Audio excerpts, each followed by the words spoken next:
Welcome to history IAS academy. आइए जानते हैं, आज हम बात करेंगे इंटरनेशनल ट्रेड की, मतलब देशों के बीच व्यापार, खासतौर पर टैरिफ के बारे में। टैरिफ एक तरह का बॉर्डर टैक्स है जो किसी देश में आने वाले सामान पर लगता है। देश कई वजहों से इसे लगाते हैं, कभी अपने उद्योगों को सस्ते विदेशी सामान से बचाने के लिए, तो कभी दूसरे देश पर ट्रेड डील के लिए दबाव बनाने के लिए।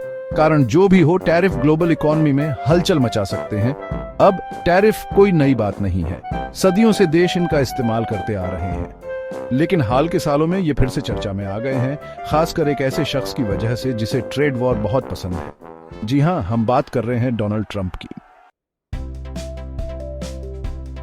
अपने कार्यकाल के दौरान ट्रंप ने अरबों डॉलर के चीनी सामान पर टैरिफ लगा दिए। हम बात कर रहे हैं वॉशिंग मशीन, सोलर पैनल, यहाँ तक कि गम्बॉल मशीन के छोटे छोटे प्लास्टिक के खिलौनों की। क्यों? ट्रंप का कहना था कि ये अमेरिकी नौकरियों की रक्षा और चीन की गलत व्यापार नीतियों के लिए सजा देने के लिए था। उन्होंने चीन पर बौद्धिक संपदा चुराने और अमेरिकी कंपनियों को तकनीक देने के लिए मजबूर करने का आरोप लगाया। चीन चुप बैठने वाला नहीं था। उन्होंने अमेरिकी सामान जैसे सोयाबीन, कार और झींगा मछली पर अपने टैरिफ लगा दिए।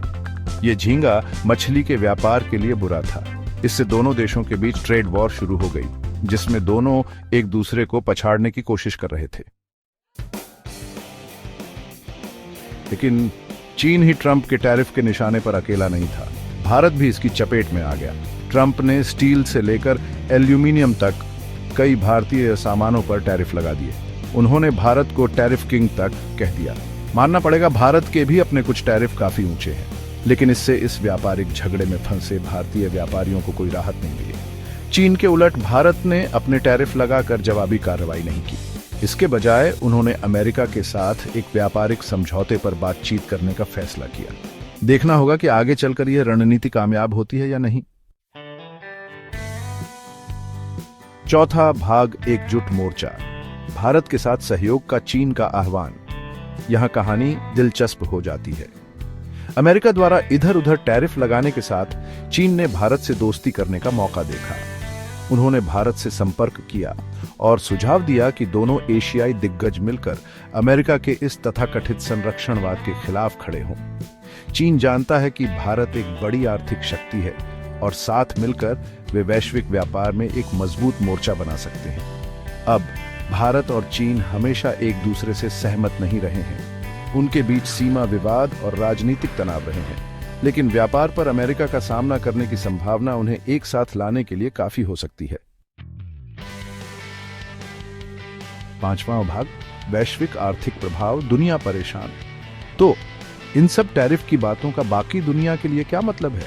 खैर, ये कोई अच्छी खबर नहीं है। अर्थशास्त्रियों ने चेतावनी दी है कि इन व्यापार युद्धों से उपभोक्ताओं के लिए कीमतें बढ़ सकती हैं, आर्थिक विकास धीमा हो सकता है और नौकरियां भी जा सकती हैं। जब दुनिया की दो सबसे बड़ी अर्थव्यवस्थाएं एक दूसरे पर वार करती हैं, तो दर्द सभी को होता है। स्थिति अभी भी बन रही है और ये कहना मुश्किल है कि अंत में क्या होगा, लेकिन एक बात पक्की है, वैश्विक अर्थव्यवस्था मुश्किल दौर से गुजर रही है। और आज के लिए बस इतना ही। अगर आप यूपीएससी की तैयारी या आईएएस, पीसीएस की तैयारी करना चाहते हैं, तो आज ही ज्वाइन करें हिस्ट्री आईएएस एकेडमी और अपने सपने को करें साकार। क्योंकि हिस्ट्री आईएएस एकेडमी में दिल्ली के विषय विशेषज्ञ टीम द्वारा एएसपीसीएस की संपूर्ण तैयारी करवाई जाती है। अधिक जानकारी के लिए अपने मोबाइल में गूगल प्ले स्टोर पर हिस्ट्री आईएएस एकेडमी टाइप करें और इस ऐप को डाउनलोड करें, या फिर दिए नंबर पर कॉल या व्हाट्सएप करें। कृपया नंबर नोट करें, 8188010990। धन्यवाद दोस्तों। अगर आपको ये वीडियो अच्छा लगा तो हमें जरूर आप कमेंट बॉक्स में बताएं। साथ ही इस चैनल को लाइक, शेयर एवं सब्सक्राइब करना न भूलें, ताकि आपको और भी नए वीडियो मिल सके। धन्यवाद।